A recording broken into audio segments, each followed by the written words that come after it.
There's a football term called, mindset, right? And mindset just says you have to be mentally strong because when you're in losing seasons, you still got to play. You still got to think you're going to win. You still have to show up and give your all. And what we've seen in marriages for over the last 25 to 30 years is that once challenges set in, it's hard for couples to see or remember that they want to win together.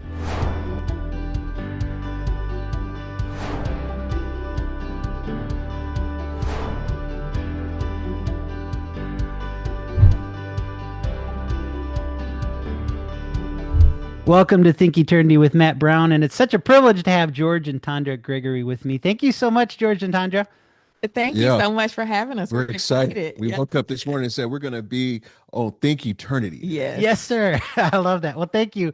Well, George Gregory is the chaplain for the Los Angeles Chargers, which is just a ministry role that a lot of NFL teams have to have somebody for the players that want, chapels or spiritual growth when they're on the road. George and Tondra are the founders of Journey for Life, a marriage ministry dedicated to equipping and educating couples to build successful relationships in marriage. And they have this new book, The Marriage Game Plan, Developing a Winning Strategy for Marital Success. And it sounds so good. Would you two just kind of kick off to share why you're so passionate about helping people's marriages? Hmm. Yeah, well, Matt, not to correct you on the first thing, but I got to make sure we set the record straight. I'm not the only chaplain. Tondra is also the chaplain because Ooh, I I love do it. I do the men, the coaches and the players and of course chapel service, Mm. but she does Bible study for. The wives, the players' wives and girlfriends, coaches' wives, and then we do a couples Bible study and as well as a front office Bible study. So we're kind of like the church for the organization. Sure. I love Yeah. that. And That's I amazing.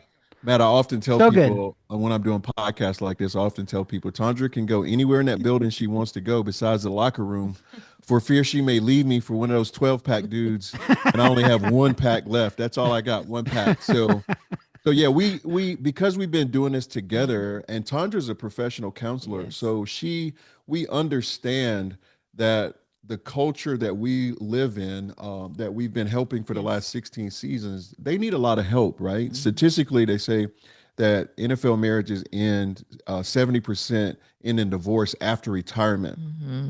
So what we've looked at for the last 16 seasons is helping players and their spouses as well as coaches and their families to really be proactive and not reactive, right? Hmm. And we know this in business. We know how to get a game plan. If we're a manager, we know how to get a game plan. But yet in marriage, sometimes we don't have game plans and we're just responding versus being proactive. Yes. Yes. Just like Tondra and I, when Yeah. we were first married, Yes. we didn't know we didn't have a game plan, but years later, we Yeah. know we didn't have a game plan. Yes, because it is one thing to get married, and it's a whole other thing to be married and to stay married. And just because you get to the altar, love gets you to the altar, but Mm, then you have to have a game plan of how we take these two uniquely designed people by God. He did not make a mistake. But the great mystery is how do you take that and then become one, right? That's the great mystery of marriage. And so we're very passionate about helping people figure out how mhm. they can become one, how they can take their differences and their things that they have in common and become that one unit that God had intended for them to be. That's so good. And you've both been doing this not only for, people in the spotlight, but you've been doing this as ministers, right? And you've been doing this for local churches, and you've been speaking at marriage conferences and helping couples everywhere really with this. But what was the moment for you that you realized you needed a game plan? Oh, Well, man, when this we was tough. man, first 2 years of our marriage was Hmm. rough, right? Hmm. And people might say we're experts because we just wrote the book and it became a bestseller, but we're experts because we got a lot of stuff wrong and we just share the things that we did wrong. So we knew from the start we couldn't articulate that we needed a game plan, but we needed help, Yeah. right? And that's what I feel like getting a game plan is like it's like our way to help people see that this is easier than you think. I mean, you still got to do the work, right? Yes. Pros still practice, average couples, we still have to practice. Hmm. And when you get a game plan, you just got to be willing to listen to the coach and just follow through. That's what I realized that working with the NFL players for the last 16 seasons is that they trust their coach. They'll do almost anything. It's just sometimes in our personal lives, we just say, I know more than everybody else. And Hmm. because we've been married for 30 years, we just think we know a little bit more Yeah. because we have done it at a high level. Yeah. And we like to say that we're a picture of God's grace, Mhm. right? We shouldn't even be here trying to help anybody with their marriage because we messed up so royally. But the thing about It it, might have been oh, royalty though. but the thing about it is, thank God we figured out how to make our marriage work. And immediately once because we are very, very different people. And once the happily ever after Who's right? I settles, know I'm different, oh, but who's see, right? he still got some work to do. But after that dust settles, happily ever after goes away, you have to have a game plan that says this is how we will work like a well-oiled machine, Mm, together. mm.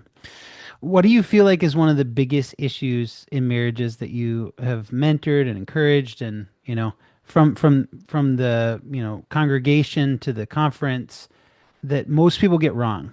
Hmm. What's Yeah, I one of the think biggest things people fail at? there's a football term called, mindset, right? Hmm. And mindset just says you have to be mentally strong because when you're in losing seasons, you still got to play. You still got to think you're going to win. You still have to show up and give your all. And what we've seen in marriages for over the last 25 to 30 years is that once challenges set in, it's hard for couples to see or remember that they want to win Hmm. together, right? And that's the mindset. Whenever Tondra and I go through some challenges in our marriage, I never thought she wasn't my teammate. I never thought that I don't know if I could win with her. I knew we were going to win. I felt like that Hmm. we just had to get back on the same team or Yeah. understand why we were married. There's a movie called Why Did We Get Married? And a lot of married people ask that Yeah. question, whether seriously or subliminally. Hmm. And in order to do that, you've got to know that you have a winning mindset that no matter what comes out of that tunnel called life, Yeah. Matt, we can do it. If we can do it together, we're better together. Yeah, and I would say that right along with what George is saying, that mindset shift has to happen.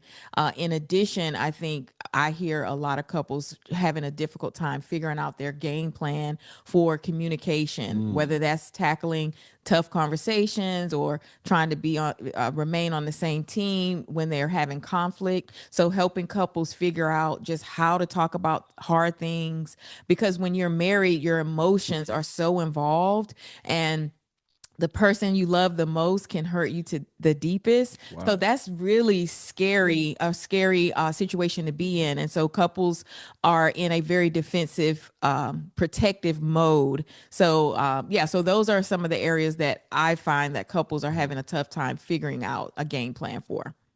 That's so good.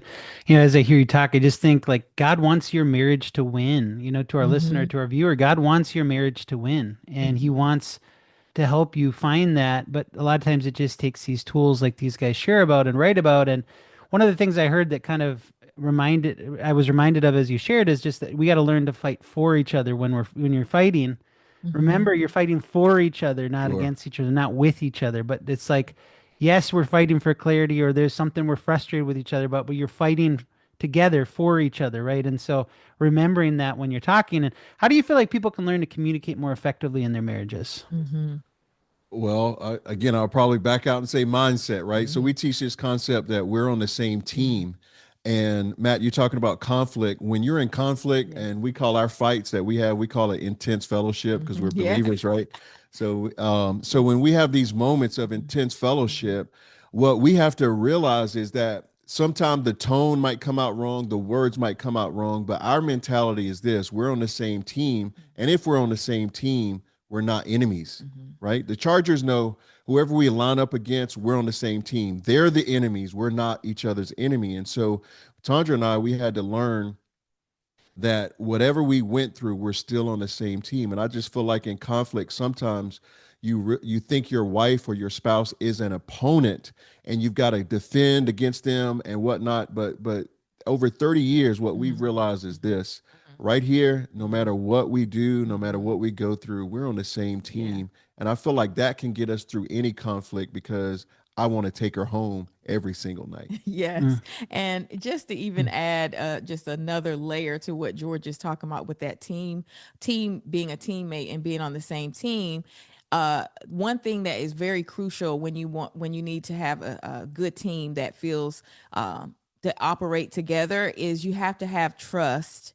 And Mm, the because you're required to be so vulnerable to depend on someone else to protect you instead of you protecting your own self. So a crucial element of building a successful team is you have to build into the trust and safety, cultivate that in your relationship so that there could be mm, trust to trust each other as teammates. That's so good. I often feel like one of the biggest challenges in those relationships is really literally just the pressure that you face in your normal everyday life, in your work, the frustrations you're facing in your work, and then it's so easy to take those home. right. And Hmm. it's so easy to be like, man, you're abrasive, you're agitated, you're frustrated even before you Sure. start talking with your wife or your kids, and literally not realizing that it's just coming from all the pressures you're facing at work. It's coming from the pressures you're facing in other Sure. relationships. And so you take that and not realizing that it's causing conflict over here in the most important, right, relationship in your life. And how do you what would you say to people to like being careful of that and being like, hey, notice what's Sure. causing Yes. how you're treating your spouse, how you're Yeah. treating your kids. Matt, your listeners should be really excited because you asked the perfect Yes. questions, right? So So we perfect. often call this winning the home game, Yes. right? So again, our book is about marriage, but we use sports analogies to undergird marriage principles. Mhm. And when you understand the difference between winning your home game, which is the most important game you can win, versus winning the away game. Sometimes we just want to win more in our career, we want to win more in our activities that's outside of the home, and then when we bring those things in from the away game, if we aren't careful, we're not present at home. We're not loving at home. We're not doing the things that Christ asked us to do at home. And so that's why what we coach people to do is always keep your home in mind. Never look at, I'm just a business person or a CEO of a company. First and foremost, you're a dad or you're a mom or you're a wife or you're a husband if you're married. And when we think through those lens, when you come home, I want to win at home just as much as I want to win at work. So that same attitude I treat people at work, Yes. well, it should be godly if you're treating people at work the Yes. right way. You want to bring that home and you want to be a godly example to share the love of Christ at home. I love that. That's that bigger picture. Taking in that bigger picture of what's going on helps you kind of compartmentalize Mm, certain things and just giving yourselves moments to decompress mm, so that you can shift before you're entering the next environment. I think unplugging. I remember George and I were a dual income family when the kids were younger. I worked a different job than him, and I gave myself a moment to still be in my work mind. But once I drove under this particular bridge, it was my cue to shift and now get into my home mind. So it's kind of like giving yourself time to deal with work, decompress, but have a moment mm. where you transition out of your work mind into your home mind. And then having that mindset of what George is talking Sure. about, winning the home game is going to require different set of skills and techniques to win at home than it does at your away game. That's Man, that's good. so good. My one of my older brothers is a pastor, and he always says, that he wants to be famous in his own home, right? So Yes, like I love that. success is that those who know you best love you the most. And Yes, Sure.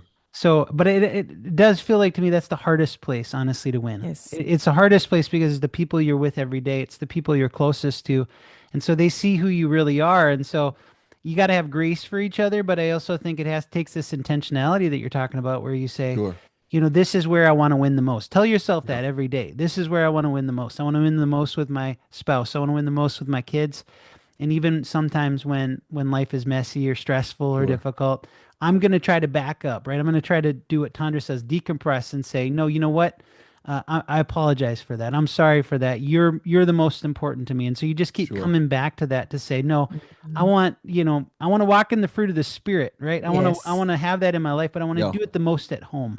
And You Hmm. know, that's going to Matt, be the hardest speaking place of to do it, that, but I want to do that. yeah, Yeah. Matt, speaking of that, Yeah. so in chapter 2 of our book, we talk about at least four reasons why God created marriage, right? And we look at the Bible as God's playbook, Hmm. right? He's our coach. He tells us the plays to run. One Hmm. of those plays Hmm. doesn't have anything to do with our happiness Hmm. or what we get out of it. Really, it's one of the things that why God put us together is to reflect His image Yes. to the world. If we are believers, Mm, when we love each other right, when we're patient, when we're kind, when we're gentle, the fruits of the spirit, Yeah. then people know we've spent time with God. But who is the first line of that? It's our family, Yes. right? And then when we go outside to our neighbors, that our neighbors say, "Wow, it's something about you guys that even when you guys have disagreements, you come back together, or you always look happy, or Yes. whatnot." And so we look at this and say, the question today for your listeners is does your marriage reflect God's image to the community and the world around you? If mm, it's not, we got to go back to practice, and we've just got to mm, ask the Holy Spirit, empower me to forgive, to be patient, to love, and maybe even have that last one, or at least in some interpretation, it says to suffer long. Teach me mm. how to suffer long Yes. and stay in the pocket with my family. Yeah. That's so good. And I love these football analogies because me and my family, we love football. And speaking of that, just in closing, would you share like, I've just been an admirer of the Harbaugh brothers, right? One of your coach for your team is Sure. Coach Harbaugh. And what have you learned from him, being around him since he's been leading the team with you there? And I don't know how much you get a chance to. I'm assuming you connect with him some. What is it like to be a part of that team? What are you seeing? What are you excited about? What are you learning? This show is made possible thanks to the support of friends like you. By God's grace, we minister to millions of young people across America each year with powerful faith content. Your gift of $25 or more will help share Jesus with thousands of young people who need hope in a community near you. Be a part today by giving at thinke.org/donate. Well, Of you, of course, for one, both of you, both Yeah. co-chaplains, the sure. great co-chaplains. The one thing that I see that Harbaugh is about faith, Hmm. he's about family, and he's definitely about football. Like Hmm. the guy really only talks about football. But if he doesn't talk about football, he's talking about his faith and he's talking about family. And so I've met his mom and his dad. They were married on the same day that we were married, Yes. like same month and Anniversary. day. Yeah. Yeah. And they also met each other in biology 101, like we did first day of Yes. college. So there's a lot in common. Mhm. But when you peel Coach Harbaugh back, he's a man of faith. He loves Jesus, he loves his family, Yeah. and he loves football. And so the culture that we work in, that's what we also promote. So there's a automatic alignment when it comes to that Yeah. with Coach Jim. Yeah, and I can Mm, say just from coming from the woman's perspective in this whole organization, I do think he values women, the wives and family becoming a part. I can just see him changing the culture of the organization to Yeah, include more family sure. activities and opening things up for families and going So families coming on trips and So, all. yeah, mm, so specifically, like out of maybe 7 or 6 coaches that we've helped along our 16-year journey, Harbaugh is the only coach who's open, sort of like the day before a game, home game. He will allow families to come to practice. Yes. He allows them to eat at the facility.